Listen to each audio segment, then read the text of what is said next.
안녕하세요. 까치살모입니다. 오늘은 여러분에게 좀 싫은 소리를 하겠습니다.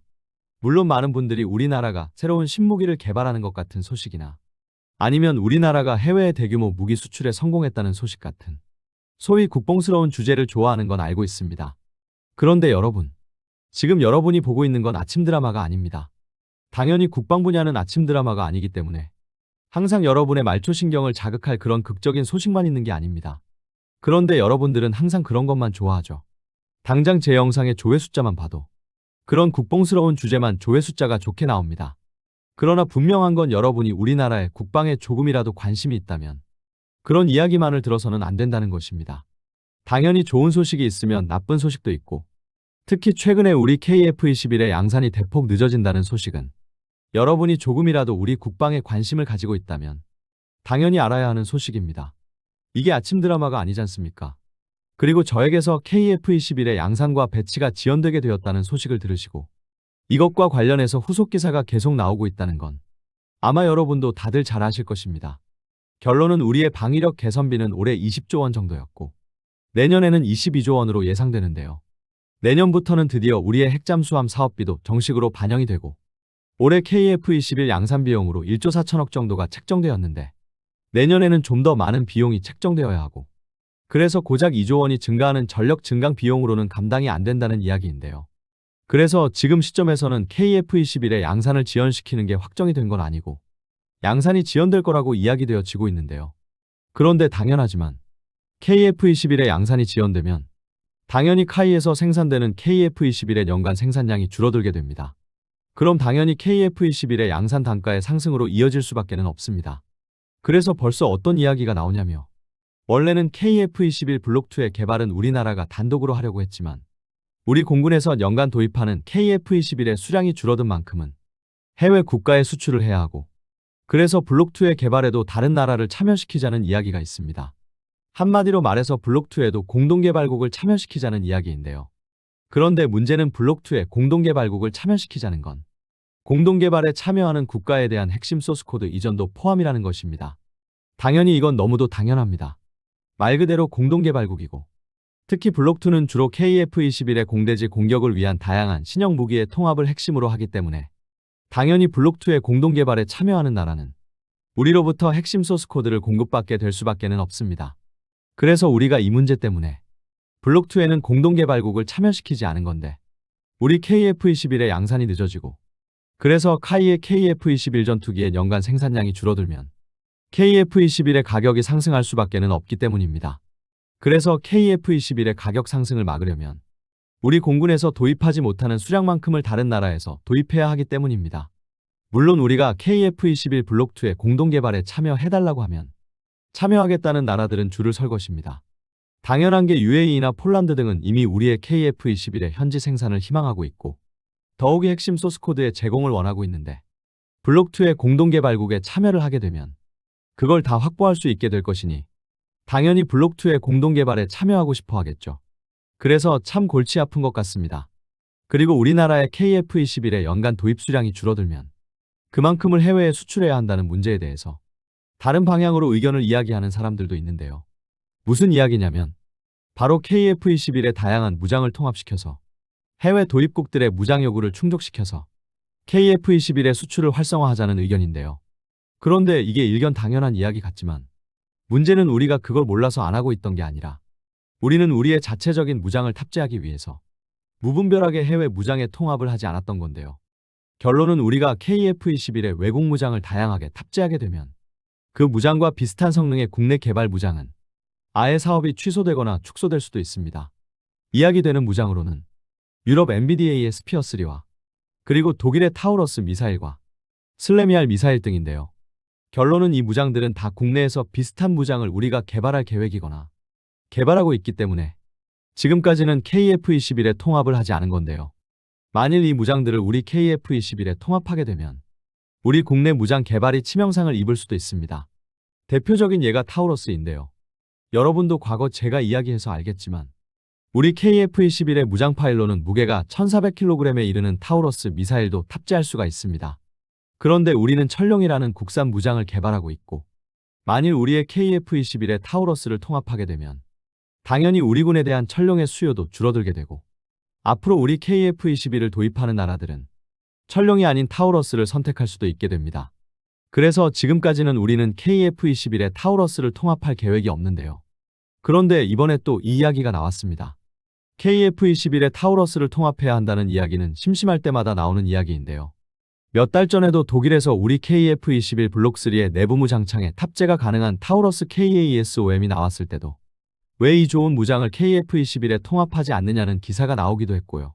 또 얼마 전에는 이제 조만간 F-15K가 개량 사업에 들어가게 되고, 그럼 작전에 투입할 수 있는 F-15K가 줄어들게 되고, 그리 되면 오직 F-15K에서만 운용할 수 있는 타우러스 미사일의 운용기체가 줄어들어서 우리 공군의 작전 능력이 저하되기 때문에 타우러스를 KF-21에 통합시켜서 우리 공군의 작전 능력 저하를 막아야 한다는 기사도 있었는데요.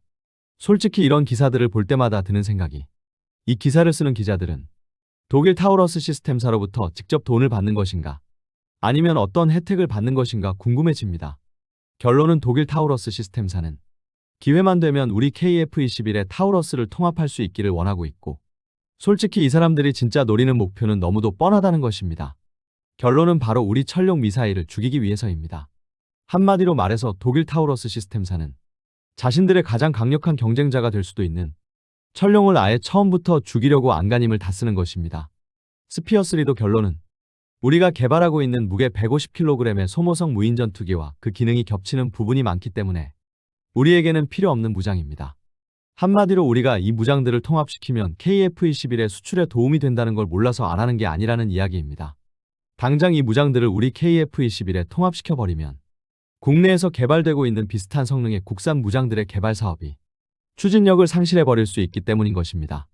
이런 이야기들이 나오는 이유는 역시 우리 KF-21의 양산 수량이 줄어들면 당연히 KF-21의 생산 가격이 상승하기 때문이고, 기존부터 우리 KF-21에 침투하고 싶어 하던 외국 무장 회사들이 이 기회를 놓칠 리가 없는 것입니다. 한마디로 외국 무장 개발 회사들이 우리 KF-21에 침투할 새로운 명분이 생긴 거죠.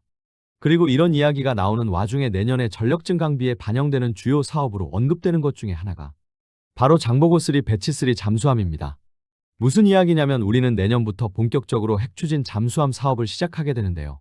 문제는 우리의 핵추진 잠수함이 본격 등장을 하려면 못해도 2035년은 넘어가게 되고, 그래서 우리는 그동안에도 재래식 잠수함 도입 사업을 하게 됩니다. 특히 원래 핵추진 잠수함 사업에 통합되는 게 아닌가 생각했던 장보고3 배치3 사업도 내년부터 본격화된다는 점입니다. 지금부터 하는 이야기는 일부는 기사를 통해서 본 내용이고, 일부는 제가 간접적으로 들은 이야기인데요. 우선 우리나라가 핵추진 잠수함을 도입하는데 필요한 예산으로 추정하고 있는 비용은 대략 20조 원이고요. 실제로 이게 정부 추정 예산입니다. 호주의 핵잠수함 사업에 비하면 엄청나게 작은 예산인데요. 결론은 이건 이미 우리가 충분한 기술을 가지고 있고, 원자로 같은 것도 SMR 등을 활용해서 최대한 개발비를 줄일 수 있다고 보기 때문에 이 정도의 예산으로도 가능하다고 보는 것입니다. 그리고 내년부터 핵추진 잠수함 사업은 물론 장보고3 배치3 잠수함 사업도 본격화됩니다. 제가 듣기로는 과거 제가 LIG에서 소나 개발에 사용되는 초대형 수조를 새로 만들었다는 소식을 전한 적이 있는데요. 지금 LIG에서 이 초대형 수조를 활용해서 새로운 함수소나를 개발하고 있습니다. 과거 제가 우리나라의 장보고3 배치2인 장형실함부터 신형 컨퍼멀 말구평 소나가 적용된다고 했는데요. 물론 이 소나는 기존 우리 잠수함들에 적용되고 있던 소나들보다는 월등하게 성능이 우수하고 대략 기존 장보고3 배치원인 도산한창호함의 함수 소나 대비 3배에 달하는 능력을 가지고 있다고 합니다. 그런데 그렇다고 해도 이 소나는 일본의 잠수함에 적용되어 있는 함수 소나에 비해서는 크기가 작다는 점입니다. 결론은 일본도 자신들의 잠수함에 컨포멀 소나를 사용하고 있지만 일본은 잠수함의 함수의 절반 정도의 면적을 소나가 차지하고 있다면 우리의 장형실함은 함수의 3분의 1 정도만 소나가 차지하고 있습니다. 그래서 당연히 소나의 크기도 더 작고, 또 당연히 그래서 소나의 성능도 일본의 잠수함에 비해서는 떨어집니다. 당연한 게 소나는 크기가 크면 클수록 성능이 높아집니다. 그래서 우리는 지금의 장형실함에 탑재된 함수 소나보다 더 큰 소나가 필요하고, 제가 알고 있는 건 LIG에서 신형 함수 소나를 개발하고 있다는 것만 알고 있는데요. 아마 그래서 이것 때문에 지금 장형실함에 사용되고 있는 함수 소나보다 더 대형화된 함수 소나가 개발되고 있는 게 아닌가 추측을 해봅니다. 분명한 건 우리가 새로운 함수 소나를 개발하고 있고, LIG는 그걸 위해서 초대형 소나 시험용 수조까지도 새로 만들었지만 이것 말고는 알려진 게 없습니다. 그래서 솔직히 이 새로운 소나가 어느 잠수함부터 적용되는지도 저는 모릅니다. 장보고 3 배치 3인지 아니면 핵추진 잠수함인지는 저도 잘 모릅니다. 그런데 제가 보기에는 새로운 소나는 장보고 3 배치 3부터 적용될 것이라고 짐작되어집니다. 그럼 제가 왜 이렇게 추정하느냐라고 했을 때, 왜냐하면 우리의 장보고 3 배치 3의 배수량이 기존 장보고 3 배치 2인 장형실함에 비해서 훨씬 대형화되었기 때문입니다. 우리의 장보고 3 배치 1인 도산 안창호함은 수상 배수량이 3,358톤에 수중 배수량이 3,705톤인데요. 장보고 3 배치 2인 장형실함은 수상 배수량이 3,600톤에 수중 배수량은 4,000톤이 넘는다고 알려져 있습니다. 그런데 문제는 새로 개발하는 장보고 3 배치 3 잠수함은 배수량이 5,000톤이 넘는다고 합니다. 분명히 말하지만 장보고 3 배치 3는 핵잠수함이 아니고 디젤 잠수함입니다. 디젤 잠수함이 배수량이 5,000톤이 넘는다는 것입니다. 그럼 이게 수중 배수량이냐 아니면 수상 배수량이냐라고 할 수 있는데요. 만일 이게 수상 배수량이면 수중 배수량은 6,000톤이라는 소리입니다. 그래서 이건 누가 봐도 수중 배수량일 것입니다.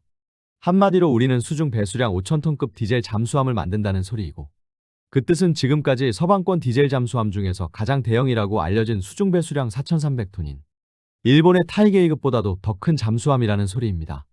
그래서 우리의 장보고 3 배치 3는 기존 장보고 3 배치 2인 장형실함과도 확연히 틀린 함선이고, 말 그대로 핵원자로만 없지 우리가 핵추진 잠수함을 건조하기 위해서 필요한 모든 기술이 들어가 있는, 어쩌면 핵추진 잠수함을 건조하기 위한 시험용 잠수함이라고도 할 수 있습니다. 그리고 당연히 이 함선부터 저는 새로운 함수 소나가 들어갈 거라고 추정을 합니다. 그리고 또 한 가지, 이 함선에 탑재되는 수직 발사관도 변경되지 않을까 조심스럽게 짐작을 합니다. 여러분도 알겠지만 우리의 장보고 3 배치 1인 도산 안창호함에는 수직 발사관이 6개가 들어가고 여기에는 현무포-4 SLBM이 들어갑니다. 그런데 장보고 3 배치 2인 장형실함에는 수직 발사관이 10개가 들어가고 장형실함도 마찬가지로 현무포-4 SLBM이 들어갑니다. 문제는 제가 전에도 이야기했지만 우리의 SLBM인 현무포-4는 기존 육상에서 운용하는 현무2 탄도미사일을 바탕으로 만들어진 급조된 SLBM입니다. 그래서 SLBM이기는 하지만 잠수함 발사 탄도미사일로서는 최적화가 되어 있지 않은 미사일인데요. 그래서 저는 기존에 우리나라에서는 새로운 직경이 커진 수직 발사관을 개발하고 있고, 이 새로운 수직 발사관에서는 현무포-4 같은 급조된 SLBM이 아닌 본격적으로 잠수함 탑재에 적합한 신형 SLBM이 개발되어서 탑재될 거라고 이야기했는데요. 실은 그 미사일이 요즘 최근에 아주 활발하게 개발 중입니다. 그래서 저도 이 미사일이 어느 잠수함부터 탑재될지 몰랐는데요. 이번에 우리의 장보고 3 배치 3의 배수량이 배치 2보다 대폭 증가했다는 소리를 듣고 신형 SLBM이 장보고 3 배치 3부터 탑재되는 것이겠구나라고 짐작을 할 수 있었습니다. 결론은 우리의 장보고 3 배치 3의 배수량이 급격하게 증가한 가장 큰 요인은 바로 새로운 SLBM을 탑재하기 위해서라고 보여집니다. 한마디로 말해서 장보고 3 배치 3는 신형 소나와 그리고 신형 SLBM을 탑재해서 우리 핵추진 잠수함에 들어가는 기본 구성을 먼저 탑재해서 시험하는 시험함의 성격도 가진다고 할 수 있을 것입니다. 최근에 몇 달 전에 어느 전시회였던가에서 장보고4를 잠깐 전시한 적이 있었는데요. 한마디로 말해서 우리는 장보고4의 개념 연구도 이미 시작을 한 것입니다. 그런데 아직까지도 장보고4보다도 먼저 건조되는 장보고 3 배치 3에 대한 정보가 거의 없는데요. 장보고 3 배치 3의 정보가 거의 없는 이유는 이 잠수함이 우리의 핵추진 잠수함 사업 때문에 사업이 취소되거나 해서가 아니고요. 결론은 이 함선에는 이제 더 이상 공개하기 꺼려지는 막강한 성능의 새로운 SLBM이 들어가기 때문입니다. 지금 확실하게 분명한 건 우리의 장보고 3 배치 3 사업은 내년부터 본격 시작된다는 점이고, 그리고 그 배수량은 5,000톤이 넘는다는 점입니다. 이처럼 내년부터 시작하는 사업 중에서 그 어느 사업 하나 중요하지 않은 사업도 없고 버릴 수 있는 사업도 없습니다. 그런데 문제는 우리의 전력 증강비는 한정적이고요. 그래서 바로 이 문제 때문에 지금 우리 군이 딜레마에 빠져 있는 것입니다. 그 어느 사업 하나 중요하지 않은 사업이 없는데 어떤 사업에서 사업비를 줄여야 하는 건지 고민에 빠져 있는 것입니다. 그리고 이번에 루마니아에서 장갑차 도입 사업에서 독일 라인메탈사의 링스를 최종 선택했네요. 입찰 제안서를 받은 게 며칠 되지도 않았는데 바로 결정을 하다니. 전에 제가 잠깐 이야기했는데요. 이번에 루마니아는 우리 한화의 레드백에게 정보 제안 요청서를 발부하지도 않았고요. 우리 한화뿐만 아니라 다른 후보들에게도 RFI를 발부하지 않았습니다. 그리고 제안서도 공개 경쟁 입찰 방식으로 하지 않고 지정 입찰 방식으로 사업을 진행해서 단 한 회사 그러니까 독일 라인메탈사만 사업에 참여시켰고 그리고 입찰 제안서를 받고 불과 며칠 만에 사업자를 결정해버렸습니다.